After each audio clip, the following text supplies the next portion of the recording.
Hello dear student, कैसे हो? ठीक ठाक, उम्मीद है खैरियत से होंगे। This is me sir Farhad और यह है आपका प्यारा सा यूट्यूब चैनल फिजिक्स सर्च। और आज हम सॉल्व करने जा रहे हैं ETEA MDCAT test 2022 solution part number B. इससे पहले पार्ट ए मैंने ऑलरेडी अपलोड किया हुआ है ईटा टेस्ट एमडीकेट टेस्ट 2022 सॉल्यूशन की, और उसमें मैंने 69 से लेकर 79 तक एमसीक्यूज सॉल्व किए थे, मतलब 10 एमसीक्यूज सॉल्व किए थे। आपको ऑलरेडी पता है कि इस टेस्ट में जो फिजिक्स वाला पोर्शन था वो 69वां एमसीक्यू से स्टार्ट हुआ था। तो आज यहाँ पे हम फिजिक्स वाला पोर्शन सॉल्व करेंगे, तो उसमें 69 से 79 तक एमसीक्यूज हमने सॉल्व किए थे, और आज हम 79 से आगे जो एमसीक्यूज है उसको सॉल्व करने जा रहे हैं। और उसमें पहला एमसीक्यूज है 80वां MCQs number 80। The energy store in a capacitor is given by. Capacitor में जो एनर्जी स्टोर होता है वो गिवन बाय ऑप्शन दिए गए हैं। Number A capital U is equal to 1/2 QV square, option B capital U is equal to 1/2 CV square, option C capital U is equal to 1/2 QC, और option D U is equal to Q divide by 2V। तो आपको पता होना चाहिए कि capacitor की जो energy storage वाला इक्वेशन है, मेन इक्वेशन, वो ये है कि U is equal to 1/2 QV, U is equal to 1/2 QV। और आपको कैपेसिटर की इक्वेशन का पता है कि Q is equal to CV। अब अगर आप Q की वैल्यू को पुट करते हो इस इक्वेशन में, तो आपको मिल जाएगा 1/2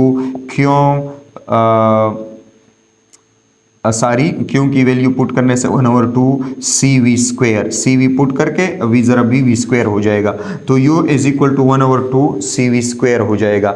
और अगर आप यही इक्वेशन से V की वैल्यू पुट करते हो, मतलब V is equal to Q by C, V की वैल्यू पुट करने से आपको U is equal to 1/2 Q square by C मिल जाएगा।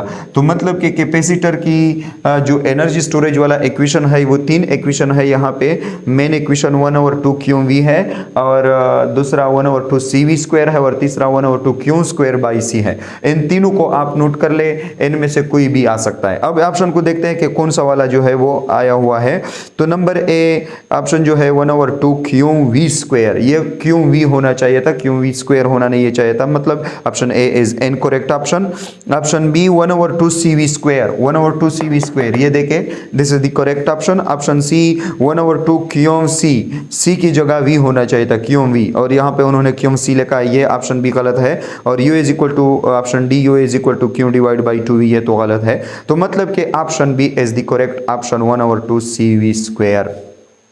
ओके, एमसीक्यूज नंबर 81 को देखे। एमसीक्यूज नंबर 81 क्या कह रहा है? Two charges, one of which is Q1 is equal to 3 microcoulomb and second one is Q2 is equal to -1 microcoulomb are separated by 100 centimeter. The electric potential is 0 at a point. Option A 25 centimeter from Q2, 75 centimeter from Q2, 50 centimeter from Q1, 33.3 centimeter from Q1। ये MCQs क्या कह रहा है? ये MCQs कह रहा है कि आपके पास एक Q1 चार्ज है, Q1 चार्ज, और वो Q1 चार्ज जो है ये कितना है? ये Q1 चार्ज 3 माइक्रोकूलम है, और आपके पास एक Q2 चार्ज है, और Q2 चार्ज जो है वो -1 माइक्रोकूलम है, और इनके दरमियान जो फासला है वो कितना है? वो R है, और R 100 सेंटीमीटर है। और ये कह रहा है कि आपके पास इन दो चार्जेस के दरमियान एक पॉइंट पर इलेक्ट्रिक पोटेंशियल 0 होगा, और वो पॉइंट कितने फासले पर होगा? वो 0 पोटेंशियल वाला पॉइंट कितने फासले पर होगा? ऑप्शन में दिए हैं। तो पहले तो आप ये नोट कर ले कि ये दो चार्जेस है, एक प्लस चार्ज है +3 माइक्रोकूलम, और एक नेगेटिव चार्ज है -1 माइक्रोकूलम। तो इट मीन्स कि ये पॉजिटिव और नेगेटिव चार्जेस आपस में पोटेंशियल जो है वो कैंसिल करेंगे, क्योंकि आपको पता है कि पोटेंशियल जो है ये Q डिवाइडेड बाई R के बराबर होता है, और पॉजिटिव चार्ज की potential Q divided by R के बराबर होगा, और नेगेटिव चार्ज की potential -Q divided by R के बराबर है। और इस तरह इलेक्ट्रिक पोटेंशियल आपस में स्केलर है, और अगर एक क्वांटिटी स्केलर है, अगर दो क्वांटिटी स्केलर है और इसमें एक पॉजिटिव है और दूसरा नेगेटिव है, तो ये आपस में कैंसिल करेंगे। तो इस तरह दो चार्जेस, एक पॉजिटिव और नेगेटिव चार्जेस की इलेक्ट्रिक पोटेंशियल आपस में कैंसिल करते हैं। अगर इनके इलेक्ट्रिक पोटेंशियल कैंसिल करते हैं तो इनके दरमियान एक ऐसा पॉइंट होगा जिस पे दोनों चार्जेस के जो इलेक्ट्रिक पोटेंशियल है उनकी कंबाइन इफेक्ट जो है वो जीरो के बराबर होगा। और एमसीक्यूज में वो जीरो पॉइंट आपसे मांग रहा है कि वो जीरो पॉइंट किधर बनेगा।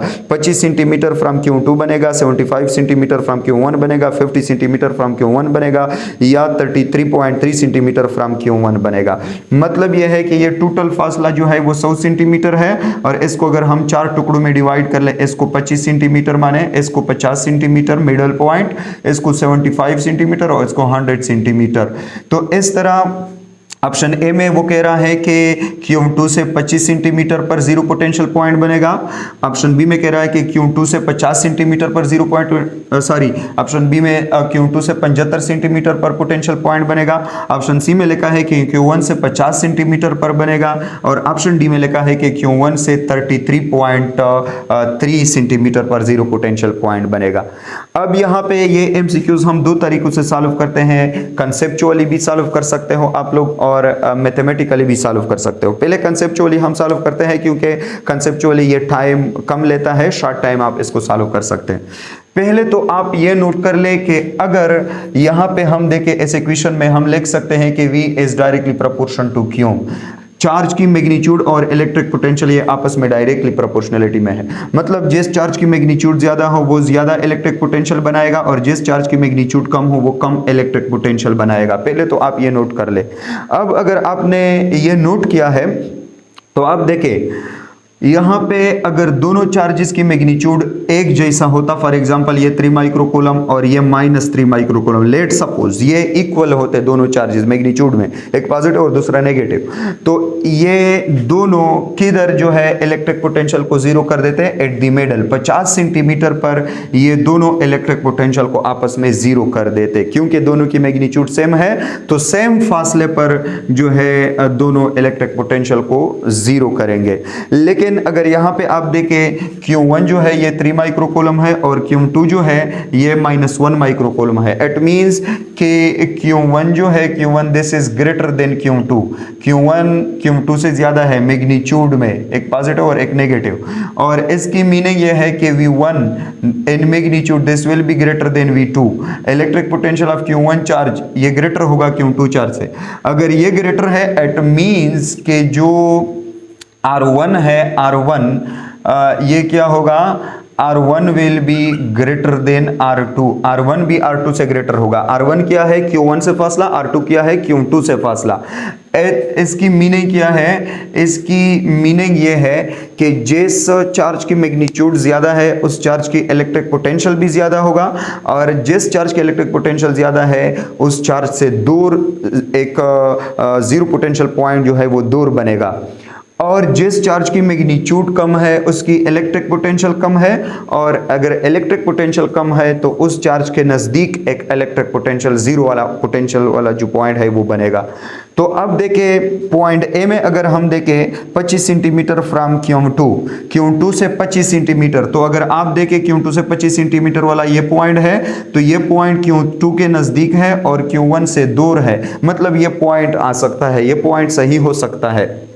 पहले हम इसको डायरेक्टली सही नहीं लिखते बल्कि अदर पॉइंट्स जो है, अदर ऑप्शन उसको भी देखते हैं, लेकिन ये पॉइंट जो है ये सही आ सकता है इन रिलेशन के मुताबिक, क्योंकि Q2 के नज़दीक जीरो पोटेंशियल पॉइंट बनेगा। इसकी इफेक्ट जल्दी ख़त्म हो जाएगी एज कम्पेयर टू एस, क्योंकि इसकी मैग्नीट्यूड ज़्यादा है। ओके, ऑप्शन बी को अगर आप देखें 75 सेंटीमीटर फ्रॉम Q2 से 75 सेंटीमीटर, यहाँ पे वो कह रहे हैं ऑप्शन बी के यहाँ पे जीरो पोटेंशियल पॉइंट बनेगा, तो यहाँ पे जीरो पोटेंशियल पॉइंट नहीं बन सकता क्योंकि ये Q1 के नज़दीक है और Q2 से दूर है, ये इनके खिलाफ है, इनके अपोजिट है, इसलिए ये ऑप्शन नहीं हो सकता। 75 सेंटीमीटर वाला नहीं हो सकता।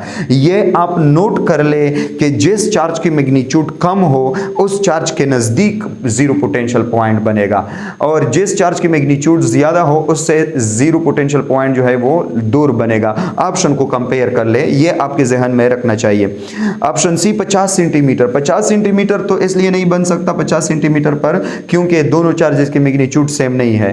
ये ऑप्शन तब सही होता अगर दोनों चार्जेस के मैग्नीट्यूड सेम होते। और option D 33.3 centimetre from Q1, 33.3 centimetre from Q1 ये इस यहाँ पे तकरीबन आ रहा है, तो ये भी Q1 के नजदीक है और Q2 से दूर है, ये भी नहीं हो सकता। तो मतलब ये है कि ये जो 25 सेंटीमीटर फ्रॉम Q2 है ये Q1 से दूर है और Q2 के नजदीक है। ये ऑप्शन जो है ये सही ऑप्शन है। Option A is the correct option. अब अगर आप कहते हो कि नहीं सर हमें मैथमेटिकली जो है इसको थोड़ा सा सॉल्व कर ले कि मैथमेटिकली हम इसको कैसे सॉल्व करेंगे, तो मैथमेटिकली आप देखें इन इस एमसीक्यूज को। फॉर एग्जांपल आपके पास ये Q1 और Q2 चार्जेस है और इनके दरमियान फासला जो है वो 100 सेंटीमीटर है और हम कहते हैं कि लेट सपोज, ये हम सपोज करते हैं कि let suppose v is equal to 0 at x distance from Q2 कि Q2 से x डिस्टेंस पर ये v इज इक्वल टू 0 है। Let suppose for example Q2 से एक फासले को अगर आप x कहते हो तो ये Q2 का फासला है x और यहां से यहां तक का फासला जो है ये r माइनस x हो जाएगा। यह फासला r माइनस x हो जाएगा और यह फासला x हो जाएगा और यह r minus x plus x ये r के बराबर है 100 सेंटीमीटर। तो लेट सपोज x डिस्टेंस पर आपके पास जो पोटेंशियल है वो 0 है। तो अब यहाँ पे V1 और plus V2 this will B 0 at the x distance और V1 किसके बराबर हो जाएगा k Q1 divided by R1 की जगह आप लेके R माइनस x, ये Q1 की फासला है R माइनस x और प्लस ये V2 की जगह आप लेके k और माइनस Q2 या पहले Q2 को लेके Q2 और डिवाइडेड बाई x, ये Q2 की फासला जो है वो x हमने माना हुआ है, this will be equal to 0। इसको इधर शिफ्ट करने से ये क्या बन जाएगा k Q1 divided by r minus x, this will be equal to k Q2 divided by x बन जाएगा और यहाँ पे k और k कैंसिल हो जाएंगे, Q1 divided by r minus x this will be equal to Q2 divided by x हो जाएगा और इस तरह क्रॉस मल्टीप्लिकेशन करने से ये क्या हो जाएगा, सारी ये माइनस भी हो जाएगा, इधर शिफ्ट करने से माइनस बनेगा तो k और k cancel, minus Q2 divide by x बनेगा। इसको क्रॉस करने से ये Q1 ज़रब x बन जाएगा और this will be equal to minus Q2 into r minus x हो जाएगा और इस तरह Q1 की जगह आप लेके 3 माइक्रो कूलम ज़रब x और बराबर हो जाएगा माइनस N2 Q2 की जगह वाले के minus 1 micro coulomb N2 R minus x और इस तरह ये माइक्रो कूलम कैंसिल हो जाएगा, माइनस माइनस प्लस हो जाएगा तो ये 3x बन जाएगा और ये 1 जो है इसमें ज़रब देने से ये R माइनस x हो जाएगा और इस तरह x को इधर शिफ्ट करने से ये 3x प्लस x मतलब 4x बनेगा और ये R हो जाएगा और R आपको पता है कितना है 100 सेंटीमीटर और इस तरह x को मालूम करने के लिए दोनों साइड को 4 पे डिवाइड कर ले तो 4 पे डिवाइड करने से x will be equal to 25 centimetre मतलब 25 सेंटीमीटर जो है वो ये x आएगा। मतलब Q2 से कितना ये जो है दूर बनता है, Q2 से 25 सेंटीमीटर दूर ये जीरो पोटेंशियल पॉइंट बनता है। This is MCQs number 81। मैं उम्मीद करता हूँ कि आप इंशाल्लाह जो है आपने समझा होगा इस MCQs को कि ये MCQs को हमने कैसे सॉल्व करना है। ओके, अब यहाँ पर हम MCQs नंबर 82 की तरफ आते हैं। MCQ नंबर 82 वो क्या कह रहा है, magnetic line of force R। Magnetic line of force है वो क्या है, option A imaginary line which show actual magnetic field, मतलब जो है मैग्नेटिक फील्ड लाइन जो है ये इमेजिनरी लाइन है लेकिन ये रियल मैग्नेटिक फील्ड को शो करता है, एक्चुअल मैग्नेटिक फील्ड को शो करता है। मेरे ख्याल में तो ऑप्शन ए सही ऑप्शन है, बाकी को देखते हैं पहले। ऑप्शन बी जो है actual lines which show actual magnetic field, ये मैग्नेटिक फील्ड तो एक्चुअल है, लेकिन ये लाइन जो है ये एक्चुअल नहीं है, तो ऑप्शन बी गलत ऑप्शन है। Option C, imaginary lines which show imaginary magnetic field. बिल्कुल, लाइन तो इमेजिनरी है लेकिन मैग्नेटिक फील्ड इमेजिनरी नहीं है, वो रियल है, तो ऑप्शन सी भी गलत है। Actual lines which show imaginary magnetic field, ये तो बिल्कुल अपोजिट है। लाइंस जो है वो इमेजिनरी है, मैग्नेटिक फील्ड जो है वो एक्चुअल है, तो मतलब कि ऑप्शन ए जो है वो करेक्ट ऑप्शन है। मैग्नेटिक लाइन ऑफ फोर्स जो है ये इमेजिनरी लाइन है, लेकिन जो है वो एक्चुअल मैग्नेटिक फील्ड को शो करता है। MCQs नंबर 83 को आप देखिए, potential divider circuit is made when. ये बहुत ज़बरदस्त MCQs है, कंसेप्चुअल MCQs है, शायद आप इसको देखें आपके जहन में क्या रहा होगा, लेकिन आप इसको देखें। Potential divider circuit is made, आप पोटेंशियल डिवाइडर सर्किट को कब जो है वो बनाते हो? When current is divided, EMF source is divided, resistance is divided, number of electron are divided. आप एक जब पोटेंशियल डिवाइडर को आप बनाते हो तो आप पोटेंशियल डिवाइडर की सर्किट को आप ऑलरेडी समझते हो कि पोटेंशियल डिवाइडर की जो सर्किट है वो कैसा होता है। इसमें एक रेजिस्टर R होता है और इस रेजिस्टर R के थ्रू हम एक EMF को कनेक्ट करते हैं, पॉजिटिव नेगेटिव EMF को कनेक्ट करते हैं, जिसको हम इनपुट कहते हैं, और यहाँ पे एक स्लाइडिंग कंटेक्ट होता है और यहाँ से एक वायर को हम, मतलब ये पोटेंशियल डिवाइडर है, और इस तरह यहाँ पे हम V आउट मतलब आउटपुट वोल्टेज लेते हैं। तो यहाँ पे पोटेंशियल डिवाइडर में हम क्या करते हैं, आपको ऑलरेडी पता है कि ये पॉइंट A है या ये पॉइंट B है, ये पॉइंट C है और ये पॉइंट A है, और आपको पता है कि V जो आउट है, output voltage, this is directly proportion to RBC। ये RBC के साथ डायरेक्टली प्रोपोर्शनलिटी में है। RBC को आप ज्यादा, RBC क्या है, B और C पॉइंट के दरमियान जो रेजिस्टेंस है, RBC को ज्यादा करने पर ये VBC या V आउट ज्यादा हो जाएगा, RBC को कम करने पर ये VBC या V आउट जो है वो कम हो जाएगा। मतलब यह है कि आप पोटेंशियल डिवाइडर से वेरिएबल आउटपुट वोल्टेज को ले सकते हैं, निकाल सकते हैं, टेक आउट कर सकते हैं from the fixed input voltage by dividing the resistance को डिवाइड करने पर। तो पोटेंशियल डिवाइडर सर्किट आप बना सकते हो, लेकिन रेजिस्टेंस को डिवाइड करने पर। ओके, करंट इसमें डिवाइड नहीं है। EMF source is divided, EMF तो एक लगा हुआ है, EMF सोर्स को हम डिवाइड नहीं करते। Number of electron are divided, ये भी नहीं हो सकता, मतलब रेजिस्टेंस इज डिवाइडेड, रेजिस्टेंस को हम डिवाइड करते हैं। Option number C is correct option.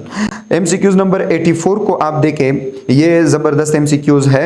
एक कंडक्टर हैज रेजिस्टेंस R, एक कंडक्टर है जिसकी रेजिस्टेंस कैपिटल R है। पहले MCQs को देखते हैं। If its length is stretched to twice the actual length, अगर हम इसको स्ट्रेच कर ले और इसकी जो लेंथ है एक्चुअल लेंथ के मुकाबले में 2 टाइम्स जो है इंक्रीज कर ले, ट्वाइस कर ले, and its radius is reduced to 1/3 of its original value. अब अगर आप एक वायर को स्ट्रेच करते हो, मतलब लेंथ को इंक्रीज करते हो, तो इसकी रेडियस कम हो जाएगी, इसकी रेडियस डिक्रीज होगा, और वो कह रहा है कि अगर इसकी रेडियस जो है ये 1/3 ऑफ इट्स ओरिजिनल रेडियस हो जाए, मतलब 1/3 3 टाइम्स कम हो जाए, then new resistance will be. ये MCQs क्या कह रहा है कि आपके पास एक कंडक्टर है और इस कंडक्टर को हम स्ट्रेच आउट करते हैं, और स्ट्रेच आउट करने से इसकी लेंथ जो है ये 2L, पहले L लेंथ है, अब 2L, पहले इसकी रेडियस R है, अब 1/3 into R, मतलब 1/3 ऑफ रेडियस इसकी हो जाएगी ओरिजिनल के मुकाबले में। तो अब ये कह रहा है कि इसकी वायर की जो रेजिस्टेंस है ये किसके बराबर होगा। आपको ऑलरेडी पता है कि रेजिस्टेंस जो है ये rho L divided by A के बराबर होता है, और resistance R this is equal to rho and to यहाँ पे L डिवाइडेड बाई A की जगह आप क्या लगा सकते हो, पाई R स्क्वायर लगा सकते हो, rho L divided by pi R square. अब देखिए यहाँ पे R प्राइम जो है this will be equal to, R prime will be equal to rho, और L की जगह आप 2L पुट कर ले, और पाई और R स्क्वायर की जगह आप 1/3R होल स्क्वायर पुट कर ले, तो R prime this will be equal to 2 rho L divided by pi, और इसका स्क्वायर लेने से ये R स्क्वायर डिवाइडेड बाई 9 हो जाएगा, 3 3 9, और इस तरह आपके पास R प्राइम जो है this will be equal to, ये 9 इधर मल्टीप्लाई होके ये 9 दूने 18, ये 18 बन जाएगा, और rho L divided by pi R square square, rho L divided by pi R square, rho L divided by pi R square, ये आर के बराबर है तो ये आर प्राइम जो है ये 18 आर के बराबर हो जाएगा। मतलब 18 टाइम्स जो है इस वायर की जो रेजिस्टेंस है वो बढ़ जाएगी। Option A 3R, option B 9R, option C 18R, option D 27R। तो ये ऑप्शन सी जो है 18R, ये ऑप्शन करेक्ट ऑप्शन है। ओके, अब हम क्या करते हैं, MCQs नंबर 85 की तरफ आते हैं। Electricity consumption is calculated commercially in kilowatt, in kilowatt hour, in megawatt, in gigawatt. ये ऑप्शन, ये इजी MCQs है। इसमें ऑप्शन बी करेक्ट ऑप्शन है किलोवाट आवर, क्योंकि किलोवाट, मेगावाट और गीगावाट ये पावर की यूनिट है, ये एनर्जी की यूनिट नहीं है। और इलेक्ट्रिसिटी एक्चुअल एनर्जी है और एनर्जी की यूनिट किलोवाट आवर है। तो कमर्शियली इलेक्ट्रिसिटी को हम कंजम्पशन, इलेक्ट्रिसिटी की जो कंजम्पशन है उसको हम किलोवाट आवर में कैलकुलेट करते हैं। तो मतलब option B is the correct option. Okay, MCQs number 86 की तरफ आते हैं। 86 क्या कह रहा है, two electric bulb A and B of power 500 watt and 2000 watt respectively are connected to 240 volt supply. The ratio of current passing through bulb A to the current passing through bulb B is number A 1:2, number B 1:4, number C 1:8, number D 1:16। ये क्या कह रहा है कि आपके पास दो bulb हैं, दो बल्ब, और दो बल्ब में एक बल्ब की जो फर्स्ट बल्ब की जो पावर है वो 500 वाट है और दूसरे बल्ब की जो पावर है वो है 2000 वाट। और इन दोनों को हम 220 वोल्ट वोल्टेज के साथ, पावर सप्लाई के साथ कनेक्ट करते हैं। तो इस 500 वाट वाला जो बल्ब है इसमें जो करंट है ये I1 होगा, और 2000 वाला जो वाट वाला जो बल्ब है इसमें करंट I2 होगा। और ये कह रहा है कि इन दोनों में जो करंट है, इनके करंट के दरमियान जो रेशो है वो कितना है, मतलब कि I1 बाई I2 कितना है। This is the ratio of the currents in these two bulb. तो इनको आप कैसे सॉल्व करेंगे, डायरेक्टली आप पावर के इक्वेशन पे जाए। पावर की जो मेन इक्वेशन है P is equal to I V, power की main equation P is equal to I V है। और यहाँ पे जो I है ये किसके बराबर हो जाएगा, ये P डिवाइडेड बाई V के बराबर हो जाएगा। I is equal to P divide by V। और यहाँ पे V चूंकि दोनों के लिए 220 वोल्ट है तो V कांस्टेंट है, एक है, सिंगल है, तो इट मीन्स के कांस्टेंट वोल्ट पर हम लिख सकते हैं कि करंट और P आपस में क्या है, डायरेक्टली प्रोपोर्शनैलिटी में है। इट मीन्स इससे हम रेशो बना सकते हैं कि I1 by I2 this will be equal to P1 divided by P2। I1 divide by I2 is equal to P1 divide by P2।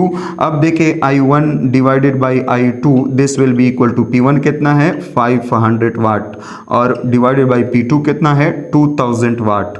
तो इस तरह ये वाट वाट कैंसल, 2 सिफर और 2 सिफर कैंसल, ये I1 by I2 this will be equal to 5 divided by 20 और I1 by I2 this will be equal to 1/4, मतलब 1/4 का 1:4। तो यहाँ पे आप देखें ऑप्शन ए में 1:2 चूंकि गलत है, ऑप्शन बी में 1:4 करेक्ट है, ऑप्शन सी में 1:8 गलत है, ऑप्शन डी में 1:16 ये भी गलत है, मतलब option B is the correct option.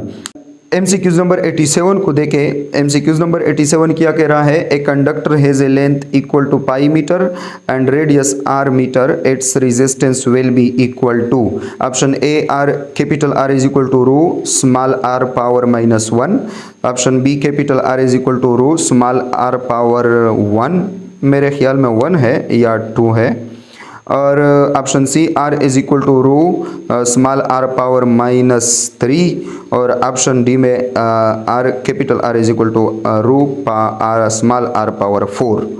तो ऐसे MCQs के जो ऑप्शन है इसको तो मैं सही नहीं पढ़ सकता, मुझे सही नहीं देख रहे हैं, लेकिन आप ये नोट कर ले कि MCQs कह रहा है कि एक वायर है और इस वायर की जो लेंथ है ये पाई मीटर है, पाई मीटर, और इसकी जो रेडियस है वो आर है, आर मीटर है।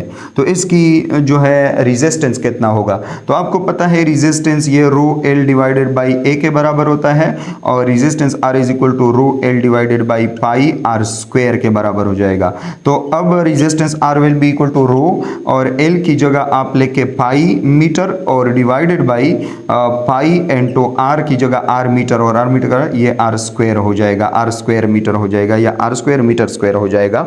लेकिन यहाँ पे हम यूनिट नहीं लिखते, तो यहाँ पे पाई और पाई कैंसिल हो जाएगा और कैपिटल आर जो है ये बराबर हो जाएगा rho R, rho divided by ये कैपिटल आर जो है ये बराबर हो जाएगा rho divided by R square भी लिख सकते हैं और R is equal to rho R inverse square भी लिख सकते हैं। ये ऑप्शन जो है ये इसकी आंसर है। बाकी ऑप्शन में तो मुझे सही तरह दिख नहीं रहा कि ऑप्शन कौन सा वाला सही है, लेकिन आंसर इसकी ये है R is equal to rho divide by R square या R is equal to rho R inverse square.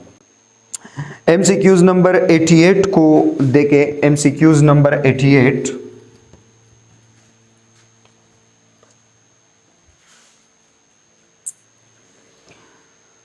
MCQs number 88, a charged particle enter in a magnetic field anti-parallel to the field magnetic force on this charged particle is।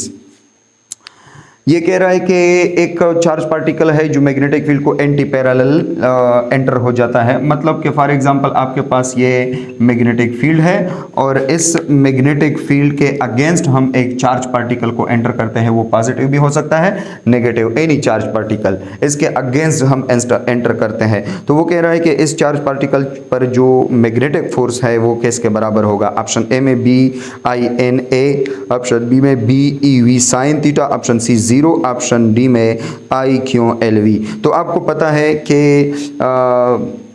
एक charge particle पर magnetic field में magnetic force कब अमल करता है, जब इस charge particle की जो वेलोसिटी है वी वेलोसिटी इसकी या ये वेलोसिटी मैग्नेटिक फील्ड को परपेंडिकुलर हो या कम से कम इस वेलोसिटी की एक कंपोनेंट मैग्नेटिक फील्ड को परपेंडिकुलर हो। अगर ये वेलोसिटी जो है चार्ज की जो वेलोसिटी है ये मैग्नेटिक फील्ड को या पैरेलल हो और या एंटी पैरेलल कंप्लीटली, तो इस चार्ज पे ये मैग्नेटिक फील्ड कोई फोर्स नहीं लगाएगा। मतलब कि जो है मैग्नेटिक फोर्स यहाँ पे इस चार्ज पार्टिकल पर क्या है, 0 है। Option C is the correct option. Okay, MCQs number 89 देखते हैं। When a neutron enter into magnetic field B perpendicularly with velocity v its acceleration is. ये कह रहा है कि फॉर एग्जांपल आपके पास एक मैग्नेटिक फील्ड है और इस मैग्नेटिक फील्ड को एक न्यूट्रॉन हम एंटर करते हैं perpendicularly downward upward into the board out of the board, लेकिन परपेंडिकुलर। तो इसमें एक्सेलरेशन कितना होगा। Option A 0, option B centripetal, option C positive, option D uniform and non zero. तो यहाँ पे देखे मैग्नेटिक फील्ड जो है ये किस पार्टिकल पर फोर्स लगा सकता है। एक तो ये कि वो चार्ज पार्टिकल होना चाहिए और दूसरा ये कि वो चार्ज पार्टिकल की जो वेलोसिटी है या तो मैग्नेटिक फील्ड के परपेंडिकुलर हो या मैग्नेटिक फील्ड के साथ इस वेलोसिटी की मिनिमम एक कंपोनेंट तो परपेंडिकुलर हो। अगर एक चार्ज पार्टिकल है लेकिन उसकी वेलोसिटी मैग्नेटिक फील्ड के पैरेलल या एंटी पैरेलल है तो भी मैग्नेटिक फील्ड इस पर फोर्स नहीं लगा सकता। और दूसरा ये कि अगर वेलोसिटी परपेंडिकुलर हो लेकिन अगर चार्ज पार्टिकल नहीं है बल्कि न्यूट्रल पार्टिकल है तो न्यूट्रल पार्टिकल पर भी मैग्नेटिक फील्ड फोर्स नहीं लगा सकता। अब चूंकि न्यूट्रॉन एक न्यूट्रल पार्टिकल है तो न्यूट्रल पार्टिकल को अगर न्यूट्रॉन को अगर आप parallel perpendicular anti parallel any direction में आप मैग्नेटिक फील्ड में थ्रोन करते हो, चूंकि ये एक चार्जलेस पार्टिकल है तो चार्जलेस पार्टिकल पर ये मैग्नेटिक फील्ड कोई फोर्स नहीं लगाएगा। फोर्स न्यूट्रॉन पे इनसाइड द मैग्नेटिक फील्ड 0 होगा। अगर न्यूट्रॉन पर मैग्नेटिक फील्ड के अंदर फोर्स 0 है तो according to Newton second law neutron में कोई एक्सेलरेशन नहीं होगा। मतलब एक्सेलरेशन जो है वो क्या है, वो 0 है। This is the 10 MCQs from 79 to 89 in the part B। और चूंकि वीडियो लेंथी हो रही है इसलिए फ़िलहाल काफ़ी है और इंशाल्लाह पार्ट सी में हम 89 से जो आगे वाले MCQs है उनको सॉल्व करेंगे। Okay, thank you.